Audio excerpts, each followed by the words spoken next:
Le Real Madrid a disputé son deuxième match de pré-saison la nuit dernière face au Barça, une défaite de buts à 1 et une quatrième défaite en 4 matchs contre les Catalans aux États-Unis, Rota. Ouais, après, comme le disait Carvajal l'an passé, on leur laisse les matchs amicaux et on sévira en match officiel. Ça reste qu'un amical, on est en phase de préparation, l'équipe se prépare physiquement. Voilà, l'objectif c'est de donner du temps de jeu à tout le monde et de gonfler le moteur comme on dit dans le jargon. Donc pas d'inquiétude, même si forcément perdre un classico, même quand c'est amical, fait toujours un petit peu mal. Oui. Bon, on va se faire un petit bilan de ces deux premiers matchs, même si évidemment que ça reste de la pré-saison, qu'il faut rester mesuré dans ses analyses. Je parlerai même pas d'analyse, plutôt d'enseignement à tirer sur ces deux premiers matchs.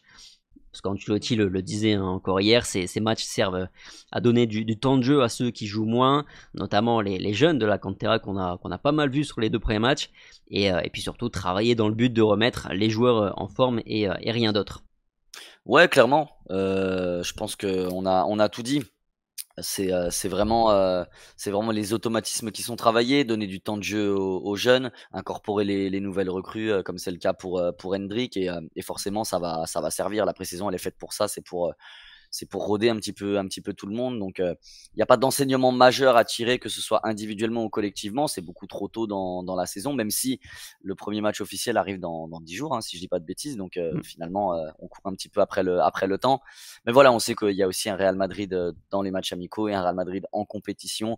Quand tout le monde sera de retour et que le Real jouera vraiment un titre, on aura une version différente de ce qu'on voit pendant les matchs amicaux, fort heureusement d'ailleurs. Oui, parce que même tactiquement, le Real ne bosse rien. Là, en vérité, c'est encore une fois Carlo qui l'a dit lui-même, hein. Ils commenceront ce travail-là tactique à partir seulement du 7 août, avec le retour donc de toutes les forces. Bref, allez, commençons par relever un petit peu les choses un petit peu négatives. Je vous vois venir déjà dans les commentaires. Il y en aura une ou deux, et puis évidemment, ce sera très nuancé, pardon. Mais moi, par exemple, je m'attendais à un Brahim Diaz un peu plus impactant sur ce début de saison, de pré-saison, parce qu'il a eu de bonnes vacances, il n'a pas eu de compétition cet été, et qu'il bosse donc depuis le 15 juillet avec le groupe. Il a été discret face au Milan, c'était la même chose hier. Ouais, ça fait 2 matchs où c'est très ronronnant et pourtant on avait l'impression que physiquement, comme tu l'as dit, il était au point. Il avait l'air d'avoir très bien travaillé. Lui et Ceballos on avait l'impression que les 2 étaient vraiment en grande, grande forme. Alors après, comme on l'a dit, on peut pas tirer non plus d'enseignements sur lui, mais c'est vrai qu'on s'attendait un petit peu mieux, à un peu plus de fraîcheur physique, peut-être un peu plus de différence à réaliser, surtout face à des adversaires qui, eux aussi sont en pleine préparation et font tourner un petit peu, mettre beaucoup de jeunes. Donc il a cette expérience-là. On s'attendait peut-être un peu plus de leadership, c'est ce qu'on avait dit dans la vidéo de présentation avec nos attentes. Donc oui, un poil de déception. Il y a plusieurs profils qui déçoivent un petit peu. Brahim Diaz, c'est peut-être l'étendard de ceci parce qu'on se dit que voilà, c'est un joueur qui n'est pas un titulaire en puissance malgré toute la qualité qu'il a et que la pré-saison, ça aurait pu lui servir de revendication quelque part. Donc voilà, c'est un petit peu dommage, c'est vrai, le concernant. Ouais. Au milieu de terrain, c'était pas top non plus hier. Modric peu impactant, Ceballos c'était plat aussi malgré de l'activité. Mario Martin s'est fait un peu bouger aussi hier. C'était mieux face au Milan pour les trois. Je sais pas comment tu les avais trouvés toi contre le Milan et notamment Mario Martin. Je l'avais trouvé avec beaucoup d'activité, beaucoup de jus. On avait aussi vu un Ceballos qui avait beaucoup d'activité et qui lui aussi avait fait un très bon match, hein, on peut le dire. Modric, pareil, avait bien débuté. C'était quand même un peu moins bien hier, du coup, comme tu l'as dit pour les trois. Il y a peut-être aussi un petit peu de fatigue. Il fait très chaud aux États-Unis. La prépa physique continue. Donc voilà, il y a un enchaînement de matchs en 4 jours avec des entraînements physiques entre. Ça peut aussi peser un petit peu sur les jambes et c'est tout à fait normal. Mais voilà, l'enseignement qu'on peut avoir là-dessus, c'est qu'il y a quand même une marge entre ceux qu'on attend titulaires, que sont Tchouaméni, Camavinga ou Valverde, par exemple, au milieu de terrain, accompagné de Jude Bellingham, potentiellement Güler également, on reviendra un petit peu sur lui. Et puis ces trois-là qu'on vient de citer qui paraissent quand même un petit peu en deçà, malgré le fait qu'ils soient déjà préparés depuis trois semaines et demie. En tout cas, j'aime bien le profil moi de Mario Martin. Je pense que ce serait pas une mauvaise idée de le garder dans l'effectif cette saison, comme on l'a fait avec Nico Pass l'été dernier, la saison passée. Ouais, en fait, c'est ce qu'on disait. On est peut-être un peu plus friand de Nico Paz parce il a de la qualité technique. On le voit un peu plus, il crève un peu plus l'écran. Mais c'est vrai que Mario Martin, son profil, c'est un peu ce qui peut être une doublure ou un troisième homme, on va dire, sur un poste de milieu défensif. Un gros abatteur de travail sale. Et ça, je pense que ça peut être bon sur des fins de match, sur des matchs un peu coup près ou quand il y a des absences. Donc, il peut avoir son importance parce qu'il a ce profil-là dont le Real manque cruellement, en tous les cas, sur le banc. Donc oui, moi je suis un peu de ton avis. Je pense que plus ce type de profil sur lequel je me tournerais pour pouvoir intégrer de manière assez officielle entre guillemets l'équipe première. En défense, Militao était déjà titulaire hier. Bon, ça n'a pas été fou parce il est un petit peu à la ramasse sur les deux buts encaissés, surtout le premier d'ailleurs. Voilà, des erreurs de concentration, mais il est revenu il y a seulement 2 jours, donc on va pas lui tirer dessus, quoi. Ouais, on va pas lui tirer dessus. C'est sûr il fait pas un bon match. Il est quand même assez coupable sur les deux buts. Mais voilà, on se l'est dit, on tire pas d'enseignement ultra négatif là-dessus. Comme tu l'as dit, ça fait 2 jours qu'il est revenu. Il y a la chaleur, il y a la prépa physique, il y a eu des vacances très courtes après la Copa América. Donc forcément, il va pas être patron tout de suite. Il revient d'une grosse blessure. Il a besoin de se préparer. Il va falloir être patient avec lui, on l'a dit. Même si on manque un petit peu d'assurance sur les profils défensifs cette saison, il va falloir lui laisser un petit peu de temps. Militao ne va pas redevenir le Militao qu'il était en 2 ou 3 semaines de préparation. Il aura besoin d'une préparation continue pour retrouver vraiment ses performances. Mm. C'est déjà une surprise en soi, hein, qu'il soit titulaire, enfin qui joue autant de temps hier, après être revenu seulement il y a 2 jours. Mais ça montre aussi sans doute la petite urgence qu'il y a au Real Madrid, parce que la Super Coupe c'est dans 10 jours et que à part Rudiger et donc Militao, on n'a que des jeunes. En sachant qu'on a aussi Jesus Vallejo, mais physiquement c'est pareil, c'est un peu délicat ces jours-ci. Donc voilà, en tout cas par contre il y a pas mal de positifs dans ce secteur défensif avec l'éclosion du jeune Juan Martinez. Ouais, lui c'est vraiment le joueur qu'on avait envie de découvrir. On en avait parlé dans nos attentes parce que faut être très honnête, même moi qui suis la Fabrica, je l'ai pas vu jouer. J'ai vu des brèves même quand il avait 13 ou 14 ans. Tu sentais que c'était un bon joueur, mais il y en a beaucoup à cet âge-là à Madrid qui peuvent potentiellement crever l'écran. Puis au final, à l'arrivée, il y en a pas des masses. Mais ouais, je trouve il a une vraie assurance. Il fait preuve d'énormément de maturité. Je trouve que c'est un bon joueur de ballon. Je trouve qu'il a pas de pression et avoir une telle maturité à cet âge-là, c'est tellement rare que, en règle générale, c'est très bon signe. Donc j'espère qu'il va continuer, que le Real ne va pas non plus trop le griller parce que même au Castilla, quand tu as 16 ans, eh ben forcément t'es pas encore fini d'être formé physiquement et puis tu t'attaques à des adultes et ça peut tuer des profils. Hein. On l'a vu sur plein de joueurs, des Mastour, des Ansu Fati, j'en avais déjà parlé, mais je peux pas revenir sur tous ces profils-là, donc il faut être très prudent et je pense que le Real sait très bien gérer ces cas-là. Mais il a énormément de potentiel. Je pense qu'il évoluera avec Arbeloa. Et je pense que ça sera très formateur pour lui également. Et puis, si ça peut être une option en équipe première et que physiquement il se sent prêt et que le Real surtout le sent prêt, pourquoi pas? Parce que je pense il a l'étoffe d'un futur talent et ça fait tellement longtemps qu'on n'a pas vu ça au Real que j'ai l'impression qu'on va vite s'attacher à ce petit profil. C'est vrai qu'on a besoin d'un nouveau Nacho, si je peux le dire ainsi, en tout cas un joueur qui sort de la Fabrica et qui s'impose dans l'équipe, sans forcément partir de 3 ans dans un autre club avant de revenir. Jacobo, je trouve qu'il a pas non plus été mauvais hier sur son entrée en jeu, mais je dois reconnaître, hein, pour aller dans ce que tu dis, que Juan Martinez il dégage quelque chose en plus, de la sérénité, ce qui est pas donné à tout le monde à cet âge-là. Et même défensivement, pour l'instant, c'est un sans faute parce qu'il fait encore une bonne intervention, notamment hier, Juan Martinez. Jacobo, voilà, pas mauvais non plus, en tout cas dans cette entrée en jeu, sur son entrée en jeu hier. Flan Garcia, hier c'était pareil, c'était Offensivement, il y avait de l'activité. Après, pas forcément le bon centre ou la bonne passe pour finir une action. Même si ça ne dépend pas que de lui, mais aussi des appels qui se font. Et il n'y en a pas assez, sans doute, au Real Madrid sur ces deux premiers matchs. Mais défensivement, encore un peu friable. Les deux buts viennent de son côté. Comment tu l'avais trouvé face à Milan et donc hier avec pas ces deux fautes défensives, mais en tout cas deux buts qui viennent malheureusement de son côté. Bah, j'allais te dire en fait, forcément, on est encore pareil, hein, mais le même argument. On est sur de la préparation, donc physiquement, c'est normal d'avoir des hauts, des bas dans un match. Faut gérer les efforts, faut gérer la chaleur, et puis tout simplement, t'as pas les jambes sur 90 minutes encore, et c'est bien logique. Même si, comme on l'a dit, il y a une échéance dans 10 jours, c'est bien logique que les joueurs ne soient pas à 100% et en chient un petit peu.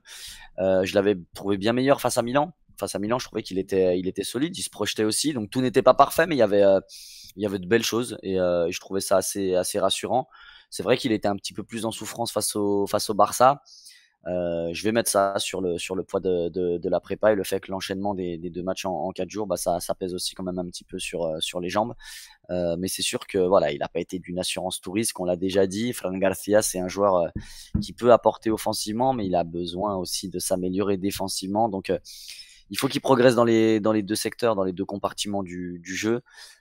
J'espère vraiment qu'il va prendre confiance, qu'il va prendre en maturité aussi, et puis en expérience, parce que forcément il sort d'une saison où il a démarré et puis ensuite il a beaucoup moins joué, mais voilà, il a glané des titres, il est aussi dans l'effectif maintenant, je pense bien intégré avec des automatismes avec tout le monde, donc j'espère qu'il pourrait être une belle alternative à Ferland Mendy, mais c'est vrai qu'hier il était moins bon que face au Milan, c'est clair. Ouais, Lucas Vasquez, pas terrible non plus hier. Rudiger, il a fait le job hier comme face au Milan. L'autre satisfaction sur le secteur défensif, c'est Thibaut Courtois. Hier encore, il fait deux grosses parades, une en début de partie et l'autre en début de seconde période. Il est plutôt bien parti. Plutôt bien parti pour être le numéro un. De toute façon, c'est le numéro un en termes de gardien au monde pour moi, donc forcément c'est le numéro un au Real Madrid. Et tu vois, on parlait aussi dans la vidéo mercato du potentiel départ de Lunin, mais avec l'achat d'un autre portier de la part de Chelsea, je suis pas certain finalement que le deal se fasse. Je sais pas si tu as des infos, un peu Ça plus s'est d'infos, refroidi, mais hein. Non, ça s'est je pense refroidi, que c'est ça vrai. s'est clairement refroidi je crois que c'est Jorgensen le gardien qu'ils achètent, si je dis pas de conneries. Enfin bref, J'ai pas suivi. ils prennent un portier. Je me dis que ça peut aussi se refroidir pour Lunin, donc peut-être Lunin qui reste en numéro 2 sans arriver de Kepa, ça peut aussi changer la hiérarchie au Real, mais clairement par contre sur ce qu'on voit depuis les deux matchs de pré-saison et puis comme il l'avait fini la saison passée, voilà, Thibaut Courtois va forcément être numéro 1 cette saison et c'est assez logique.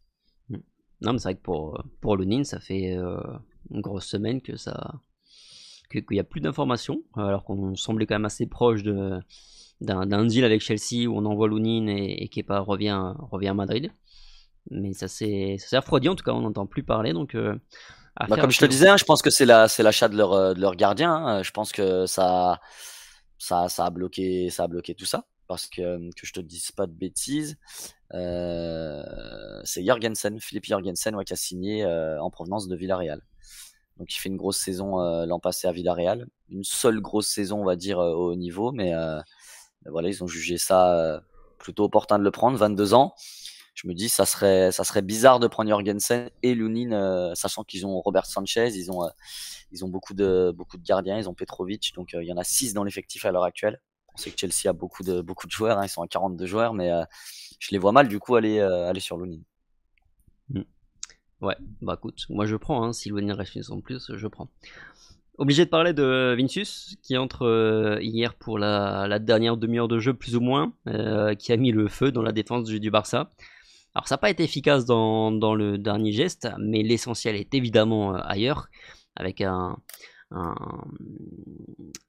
pour l'instant c'est pas le plus important, pardon. C'est un gros bosseur quand même Vinicius, hein, ça se voit qu'il est déjà quasiment pris. En fait, limite j'ai envie de te dire physiquement il est ok, il lui manque juste un peu de rythme. Je pense il est plus près que ceux qu'on fait la prépa. Je pense que ça serait presque bête de dire l'inverse. C'est un travailleur, voilà, il a des idoles comme Cristiano Ronaldo qui lui ont montré la voie, Et il est sur leur trace. Voilà. Il dégage même de l'aura maintenant quand il rentre. Tu sens qu'il est craint. C'est un joueur redoutable. Il fait partie des meilleurs joueurs du monde, si ce n'est le meilleur joueur du monde à l'heure actuelle. Donc oui, Vinicius, il est prêt. Et dès que sa plume va s'affiner, je pense qu'il va nous réciter de belles poésies. Donc je suis très content de le voir dans cette forme physique, mais j'avais pas de doute le concernant. Comme tu l'as dit, c'est un bosseur. On l'a vu encore quand il invite Camavinga, Rodrigo dans sa fondation au Brésil. Les mecs, c'est du sport H24, quoi. Donc ils trichent pas, ils ont envie et Vinicius, c'est un peu le leader de tout ça. Par ailleurs, je précise que Rodrigo n'a pas joué, alors qu'il était revenu 1 ou 2 jours avant les autres Brésiliens, parce qu'il a ressenti une petite gêne, fatigue, bref, rien de grave a priori, mais c'est pour ça qu'il n'a pas joué. Pour finir, je pense que c'est assez clair pour tout le monde. Arda Güler a été le meilleur madrilène sur ses 2 premiers matchs du Real Madrid. Il était au four et au moulin hier. Il marque un but absolument magnifique, hein, après un contrôle pied droit. Malheureusement, but refusé pour une position de hors-jeu. Mais encore une grosse activité de la part du Madrilène et qui a été bon sur les 2 matchs. Ouais, Arda Güler, c'est le joueur qui sort du lot. Et je pense que ça peut être un titulaire en puissance côté Real Madrid cette saison. Il est polyvalent, il a du talent, physiquement il s'étoffe, il défend plutôt bien, il anticipe plutôt bien, il sent le jeu, il a du génie dans les pieds, il prend des initiatives parce qu'on l'a vu encore sur certains coups de pied arrêtés, il a envie, il a le désir, il parle beaucoup, il a beaucoup de caractère. Enfin bref, je pense que j'ai fait presque le tour de l'étendue de ses qualités et on est qu'au début de tout ça, on est au début de l'histoire. Donc ouais, Arda Güler, je suis très très très hypé. Parce que comme je l'ai déjà dit, comme on l'a déjà dit, c'est un joueur différent, ça se voit, ça se sent, tout le monde le dit. Voilà, si Carlo Ancelotti le dit, si ses coéquipiers le disent, et si nous on le ressent à travers l'écran, c'est que c'est un joueur différent. Il y a pas de doute. Et ouais, vraiment, je le répète, je suis très très hypé de le voir cette saison. Je pense qu'il peut avoir un rôle très très important dans ce Real là. Tu parles de personnalité, tout ça, il prend les corners, il les frappe bien en plus, ce qui est une bonne nouvelle puisqu'on a perdu celui qui était en charge de tirer 90% de ses coups de pied arrêtés. C'était le leader en attaque. On en avait parlé un petit peu sur la preview. Hein. Est-ce que naturellement, ça devrait être un Brahim Diaz qui s'installe en tant que leader de cette attaque madrilène là sur les premiers matchs de pré-saison sans les cadors. Mais on a bien vu que c'était Arda, le leader de cette attaque. Je suis d'accord avec toi, je crois vraiment qu'il va avoir dès le début de saison un vrai rôle dans cette équipe. Attention Brahim Diaz, attention Rodrigo. Vraiment, attention à eux parce que Arda Güler, j'ai l'impression, tu vois, comme toi, comme tu viens de le dire, j'ai l'impression que s'il manque quelqu'un au milieu de terrain, entre guillemets, s'il manque, hein, parce qu'il peut s'imposer naturellement et foutre quelqu'un dehors tellement il peut être très très fort. Attention au milieu de terrain, attention devant. J'ai l'impression qu'Arda Güler, il peut être le joueur où on se dit, il faut le mettre dans le 11. Il est polyvalent, on peut le mettre un peu n'importe où, mais par contre, on le met. C'est un des noms qu'on coche dans les premiers. Donc oui, attention Rodrigo, attention Brahim Diaz, parce que si Arda Güler continue sur cette lancée-là, même si encore une fois, si négativement on ne doit pas tirer énormément de conclusions, c'est pareil pour le côté positif. Attention, ça ne reste que de la pré-saison. En face, il y a aussi des équipes qui sont pas ultra bien préparées, il y a de jeunes joueurs. Mais voilà, il dégage énormément d'assurance. C'est pareil aux entraînements, on sent tout ça et c'est bon pour lui, c'est bon pour le Real et un peu moins bon pour ses concurrents. Oui, puis là, il y a une forme de continuité. C'est aussi pour ça qu'on va dire on s'emballe un petit peu plus que pour les autres, que ce soit positivement ou négativement. Alors là, depuis le mois de mars, avril surtout, où il a commencé à jouer un peu plus avec le Real Madrid, plus l'enchaînement avec l'Euro qui était bon aussi. Là, il commence à la continuité, c'est vraiment très très intéressant. Ouais, il a mis des buts. Là, il fait encore une passe décisive sur un coup de pied arrêté, comme tu le dis. Voilà, il commence, en plus d'être bon, il commence à stater de manière assez régulière lors de ses apparitions au Real, que ce soit amicale ou compétition officielle. Donc, quand tu commences à avoir de la récurrence sur les stats, tu commences à devenir important. Et quand tu es important, forcément, on peut pas trop se passer de toi. Ah, puis son but, hein. Le but qu'il met hier, alors refusé pour une position de hors-jeu, ça joue pas grand-chose, mais il y a hors-jeu assez clairement. C'est-à-dire le contrôle, l'appel déjà, le contrôle pied droit porte-manteau, d'ailleurs la petite frappe pleine de sang-froid. Enfin, ouais, ce gars, il est très très hypant. Tu as des attentes particulières pour le dernier match face à Chelsea? Non, c'est la continuité, juste voir un petit peu plus Vinicius, que Militao se rassure un petit peu et puis que Rodrigo ait du temps de jeu et que sa petite gêne soit passée. Mais sinon non, la réalité, on la verra face à l'Atalanta, on le sait très bien. Là, pour le moment, on est toujours dans une phase de préparation. Il reste 10 jours, 10 jours c'est peu et à la fois c'est beaucoup. En 10 jours, le Real peut, être bien plus armé et se préparer pour ce premier match et glaner un nouveau titre. On espère que ça sera comme ça que ça va se passer. Mais non, j'ai pas d'attente particulière. On en a déjà parlé. On a fait une vidéo là-dessus. Ceux qui veulent voir ce qu'on attend peuvent aller la consulter. Mais voilà, on sait très bien qu'on est dans une phase d'apprentissage, de préparation. Et donc, ça va continuer un petit peu comme ça. Le Real va pas non plus griller ses joueurs, griller ses cartouches tout de suite. On est en préparation, donc ça va suivre son cours et il faut pas s'attendre à un Real qui va mettre 5-0 à Chelsea ou qui va devenir tout d'un coup ultra préparé lors de ce match. Non, on est d'accord. Bon, faites-nous part vous aussi de vos enseignements là, après ces deux premiers matchs du Real Madrid, ce que vous retenez un peu de ces matchs. Sur ce, merci Rota, je pense qu'on a été déjà pas mal complet, je pense qu'on a encore passé les 20 minutes. Merci Rota, donc merci à tous d'avoir regardé la vidéo. Prenez soin de vous comme toujours, et puis on se retrouve dans quelques jours pour faire un bilan après le match face à Chelsea. Allez, sur ce, passez un bon dimanche, prenez soin de vous et on se dit à très vite sur Al France. Allez, ciao. Ciao.